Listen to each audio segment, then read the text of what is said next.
হোসেনপুরে পুকুরে গোসল করতে নেমে ৭০ বছরের বৃদ্ধ নিখোঁজ। মাদারীপুরের রাজৈর উপজেলার হোসেনপুর ইউনিয়নে পুকুরে গোসল করতে গিয়ে নিখোঁজ হয়েছেন মুজিবুর সর্দার নামে আনুমানিক ৭০ বছর বয়সী এক বৃদ্ধ।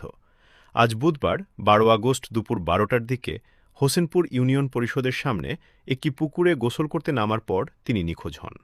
স্থানীয়রা প্রায় ৩ ঘণ্টা ধরে খোঁজাখুঁজি করেও তাকে উদ্ধার করতে পারেননি। পরে খবর দেওয়া হয় টেকেরহাট ফায়ার সার্ভিসে। টিম লিডার ইসমাইলের নেতৃত্বে ফায়ার সার্ভিসের একটি দল ঘটনাস্থলে পৌঁছে পুকুরে তল্লাশি চালায়। দীর্ঘ সময় খোঁজার পরও সন্ধান না পাওয়ায় মাদারীপুর সদর থেকে ডুবুরি দল আনা হয়।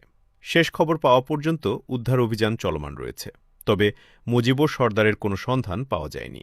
ঘটনার পর এলাকায় নেমে এসেছে উদ্বেগ ও উৎকণ্ঠা। উদ্ধার অভিযানের পরবর্তী আপডেট জানতে আমাদের সঙ্গেই থাকুন। এই যে ডুবে গেছে সে কি হয় আপনার স্বামী? কখন হয়েছে এই ঘটনা? এই ঘটনা 12টার সময় গোসল করে মসজিদে যায়। আইসে আমি নাইতে গেলাম, বাসারে গোসল গাড়ি দিয়ে কয়েছে আমি আইসে বাড়িতে আমি নাইতে যাই। আমি তাই যাও কাম আছে নাই নামাজ পড়ে যাই। তো আমি বলছি মসজিদে গেছে রান্না হয়েছে এর বলেছে গেল বাদ দিয়ে আমি যাবো গরুর করে। আমার দেওয়ার কাছে গেছে মসজিদে হুয়ে রয়েছে আহে না, আমি বাদ দিয়ে কোন সময় যাবানি তো মসজিদে যাই নেই। এই আইসি এখন দেখে যে গামছা আর ওই স্যান্ডেল এই গালে হ্যাঁ দেখি না, তার লুঙ্গি জামা সবই করে। আচ্ছা, তার নাম কি? মুজিবুর সর্দার। মুজিবুর সর্দার।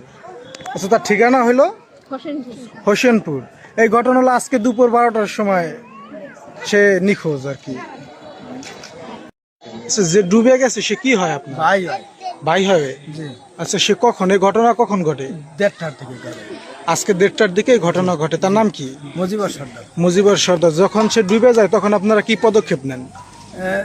আমরা তারে নামতে দেখিনি, তার স্যান্ডেল আর এই গামছা তার এই পুষ্করণী পারে হয়েছে। আচ্ছা, তারপরে কি করছেন? তারপরে তালাশি নামছি, নামার পরে পাই না। অনেক খোঁজাখুঁজি করার পরেও পান নাই? না।